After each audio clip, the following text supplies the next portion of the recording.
you want me to start? Hello. Hello, welcome to Ignite Agility. I'm Madeline Antoine, your host for this episode, and I am sitting with Christian Antoine today. No relation. No relation there. And we're talking about product owners.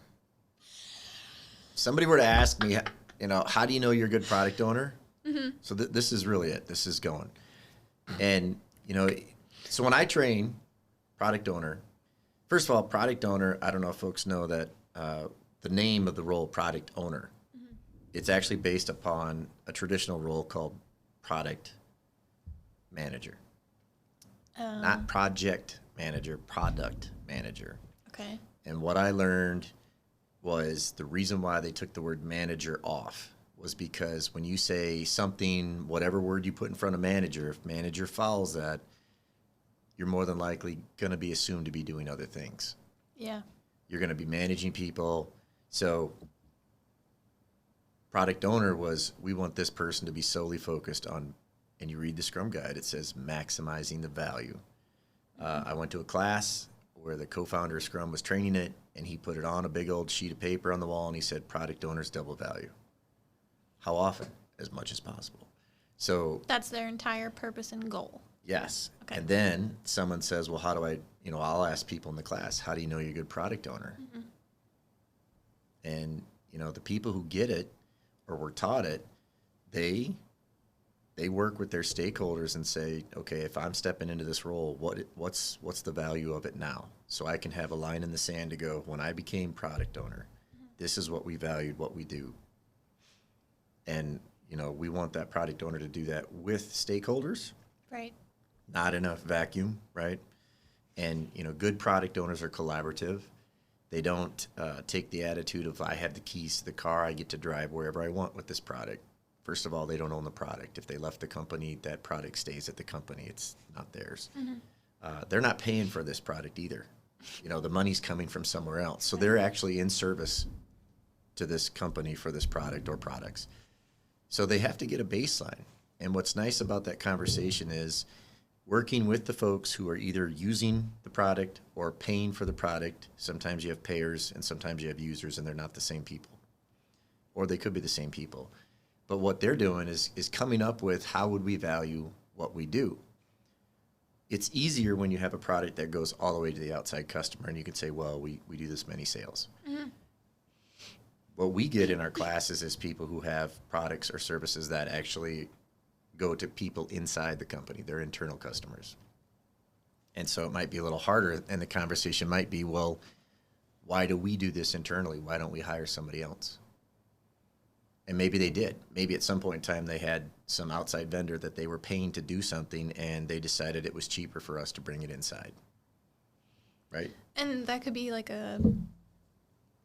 not company culture is not the right thing I'm looking for, but because they're already they understand the current mechanisms or how things are working right now and know the people that are going to be implementing these things, that they have that relationship already built. So when they become a product owner or they do the work of a product owner, there's not that, norming, storming group. Or there's less of it, yeah. That too. So product owners, if you're going to show you're a good product owner, you have to be able to show history. Here's where it was when I took over the role. And this is a role. You step into this role, you can step out of this role. And that sometimes people misconstrue this as power on the product owner or pay. Hey, I'm a product owner now, I should get more pay. These are roles. And we don't care what your title was before this. We don't pre-qualify you, meaning you can only be a product owner if you'd had this role, or disqualify you. No, you could never be a product owner because you were that. So, you've got to have knowledge, and that knowledge is not always having to be in your head. You could have people. You ever met people that know where to go? Mm-hmm. If they don't know, they know where to go. That's knowledge, right? And the knowledge is they understand the market for that product or service. They understand the customers. That's the knowledge, not how to build it. That's for the people doing the work called developers. Mm-hmm. Because of their knowledge, we are okay with giving them the authority, moving the authority to where the information is. Knowledge, again, is not necessarily all in their head. So if we are okay with their knowledge, we should be okay with them having the authority to say yes or no. And they should respect that authority and be proactive with that authority, meaning if all I ever do is go and I'm the product owner, I can go do whatever I want. and then I go get feedback after I do something that's reactive. The product owners that get it understand that they've got to build that relationship, like you said, knowing the people, proactively get together, and, you know, figuring out what the value is first is what data points are we going to use, right? Is it money? Is it saving money? Is it risk? What is it, these things? Whatever they decide to use to value it, those actually becomes a pretty good spot to start from when they say, hey, if we have multiple stakeholders and we just have one team of developers, one product team, one Scrum team, you know, it's up to us. We have to be the ones that figure out how to prioritize, not the people doing the work, because they're looking for direction. They're looking for clarity. So it becomes the job of anybody who's involved at that stakeholder with product owner level to go, yeah, if we had our own teams, we do our own thing. Recap. Knowledge, authority, accessibility. Those are the three pillars or the three things we look at to identify a product owner. Yes. Product owners have to be able to show, from the time I took over, here's where the value went. Or it didn't go. Mm-hmm. And whatever they use to value the product with their stakeholders are going to be a starting point for how are we going to prioritize. I like to ask this question. Okay, if you get with your stakeholders and you guys decide that we're going to use these 5 or 4 metrics to prioritize, the follow-up question is, okay, if we use these 4, how will we know we're prioritizing right? Ooh. I know. Usually want to duck after you ask that question because too many people are like, here's what we can do. And if it works, how do you know? And sometimes they don't know. And that's fair. Do you move forward if you don't know? Well, that's the beauty, right? We set a time box. Is it one of these things that we're just going to have to run the experiment? That's empiricism, right? Mm-hmm. We don't know what we don't know. We learn by doing. Yep. We have some concept that we're going to try, and then we just have to be transparent about how long are we going to try prioritizing this way? How long should we give it a shot? Mm-hmm. And then at the end of that, inspect. Like, did we learn anything? Sometimes it's a negative thing, like, well, we won't see this happen anymore. If prioritization is right, we'll maybe not see we'll see an absence of the things that are absence. Is that the right word? Absence? Yeah, I feel like that's a word. If we are prioritizing right, here, please, because I love this is hilarious. I'm doing my cuts. He's self-editing. I'm self-editing for Rand. But he's not going to cut them out. What is this with your hand? He's not. What is this? This is like I don't understand. Ain't going to happen. So, where was I? I'm so sorry you were interrupted. I was on a roll, and then she stopped. How are we going to know? Empiricism. You got to know what you don't know. So, been hearing that one for probably 20 years, kids. So anyway, the point is that you run the experiment, see what happens. And maybe you find out that these aren't the right parameters to be prioritizing by. Either way, that's on product owner with the stakeholders to figure it out. It also helps them prioritize because, product owners are the known, stable interface to get work into the product backlog or to that team. And it's rare that we have anybody in a class that says, oh, I just have one stakeholder. Most of them have multiples, a bunch. Right? So how do you handle all that demand? Right. So, Rand or Madeline comes to me and says, hey, can we do this? Great idea. Let's take out the old product backlog. Let's look at this. And what's nice about making that visible is maybe your idea is a great idea, but in the context of how we're prioritizing, it doesn't fit for what we're trying to do this year or what we have time for. So, A, you don't like it, but B, you get it. Yeah. It's not just a no, and it's a no, not yet. And that's another thing product owners have to be careful about is that backlog's public. And we want good ideas to hit our backlog. So everybody should know how the product owner prefers to have things get to their backlog because it's theirs, right? Mm-hmm. Anybody can add to it. But what we want is for them to build the rapport with people to say, absolutely, give me the idea. I might have to say no, but please give me the beautiful dilemma of having too many good ideas and not knowing which one to do. But if you shut somebody down hard the first time they bring you an idea, they're not going to come back. They're not going to come back. And maybe it would have been their 5th idea. Mm-hmm. So product ownership's hard. And well, I feel like there's an aspect of getting out of your own way with some of this stuff. In the sense that, like, Rand and I yesterday were talking about, we just need to find things for people to say no to. Instead of trying to like craft the perfect idea to bring to a product owner or Right. stakeholder or anything like that. You just keep chucking until something sticks. So what I hear is empiricism, right? Yeah. You keep trying. There's risk in empiricism, and I think that holds people back from even moving forward at all. It's called adults. And where I'm going with that is, does a kid ever worry about walking when they're learning to walk? No, they fall down, get a hug, start over. Yeah. Adults, we tend to take the first time we try something, and if it's a bad experience, we hang on to it. And then when we think of that again, we think of the bad experience. Mm-hmm. So that's another thing that, like you said, we get in our own way or we don't let ourselves try. So I have a question. Since I'm going to call you out a little bit, but it's only because Call me out. I'm going to call you out. You've never been an active product owner. I don't know. But you Thank you for clarifying. Sorry, I meant super high intensity training. Got it. But you've had experience with product owners as Yes, part I've coached of a team. them. I've coached them. I've seen them. Have you ever worked directly with a product owner without training them? Yes. What was that like? Well, they were trained by Angela, so it was a lot easier for me. Wowza. Yeah, my first experience, we had zero training. Nobody was trained. Nobody had formal training. It was all self-taught or, Googled. Google's a beautiful thing. DuckDuckGo. Before DuckDuckGo. And then when I did get into a coaching role, these were teams that had been coached by Angela, and it was not hard. They knew what they needed to do, and they weren't worried about Scrum and Agile. They were worried about figuring out how do we increase value. Mm-hmm.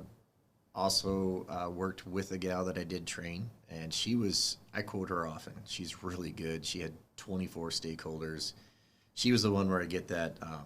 One of the first signs that this way of work is working is it seems like it's worse before it gets better. And she's the one who told the story that she had a stakeholder come to her and say, it seems like we have more problems now than we did before we were using Scrum. To which she said, how would we have known about these problems before Scrum?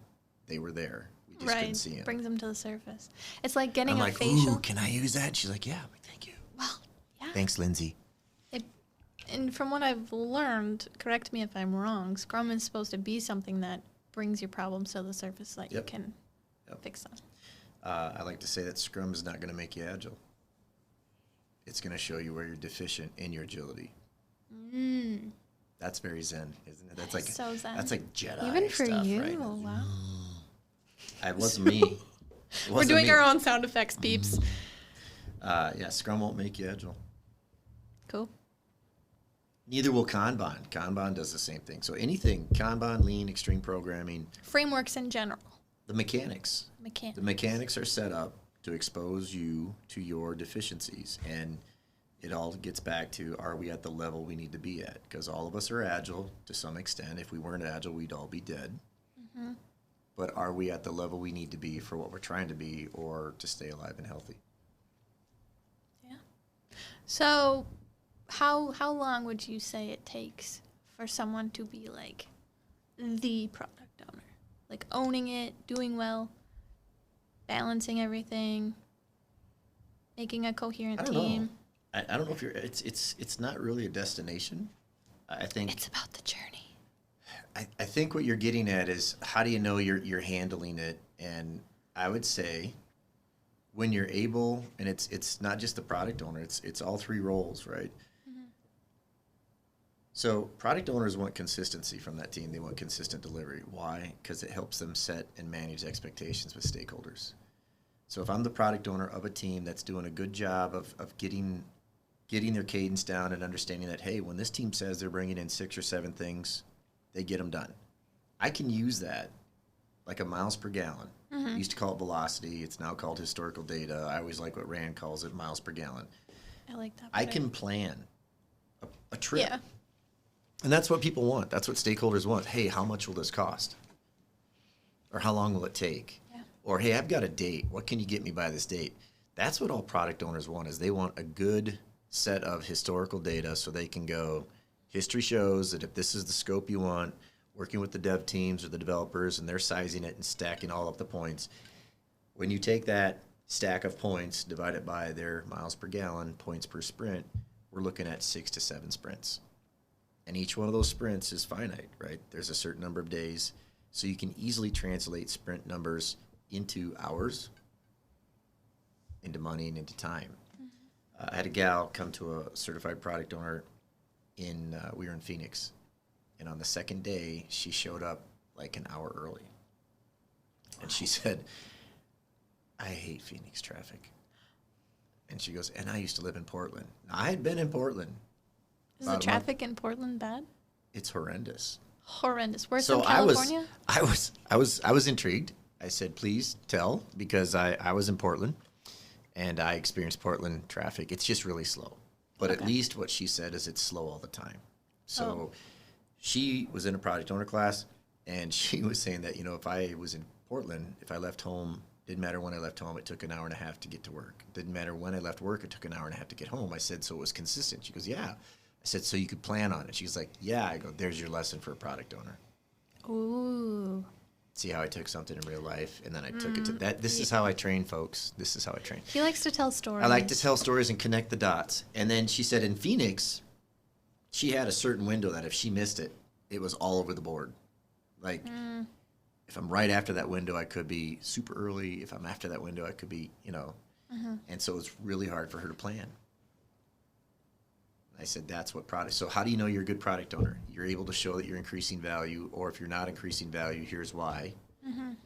You're able to set expectations, but not predict the future, because nobody can, but be able to manage them quickly, because you're able to see that, hey, we think it's going to take 6 to 7 sprints. And as you start to go, every sprint review is a chance for us to check, are we tracking to what we said or not? And that's what I liked about Scrum. It really helps you find out a heck of a lot faster in what you communicate. Whereas before it was a moonshot. Yeah, we think we'll get through all of this by X amount of months. And you could never figure that out until you got close to the end. And that's usually when we saw what was going to happen and our hands went up for the OS handle. And you know what I mean by OS. I was going to say super high intensity training, but you pronounced the acronym. We're efficient here, okay? We just say the acronym. How do you... So, okay, you've been with us for what, a year and a half? Yeah. Yeah. So when people It'll ask be you... 2 years in like... No. Yeah, because I started in June. Okay. Did I start in July? I don't know. June. I'm going to say June. I didn't hire you. Yeah, I'm glad And I you was didn't. actually against it. But anyway. I only took the job because Angela swore on her grave that you wouldn't be my boss. And I told Angela there's no way she's working here if I'm her boss. But let's be honest, if you were my boss, we probably wouldn't get very much done. Because this podcast, I mean, hello. Exactly. So when people ask you, what is it that your company does? What do you tell them? I tell them they train and they teach about frameworks like Scrum to help people work efficiently together. We train and that's coach. Give or take what I say. You have to say train and coach. It's our tagline. We train and coach. But something about we can't coach anymore? No, that's just a stupid It's a rumor, kids. Don't worry about it. Yeah, I tell them I do their social media and their website stuff. That's fine. I was just curious as to how you answer what is the product here? Because you're my dad, and I say, like, when people ask, what does your dad do? I go, he's a teacher. He trains companies how to work together. He's a professional trainer. He's a professional trainer. But yeah. That's what I say. That's great. Can you clip this into the intro? And we can do the whole no relation thing? Even though I just said he was my dad? All right. What episode is this? Are we keeping track of the numbers? No. Episode 22. Episode 105. Take 4. Is this like the check number that starts at 100, so you just started with 100? Episode 1122. I'm your host today, Madeline Antoine. I'm interviewing / chatting with Christian Antoine. Hello. No, you had to say no relation. That's our thing. You're making it not cool. You're making it creepy. Do it again.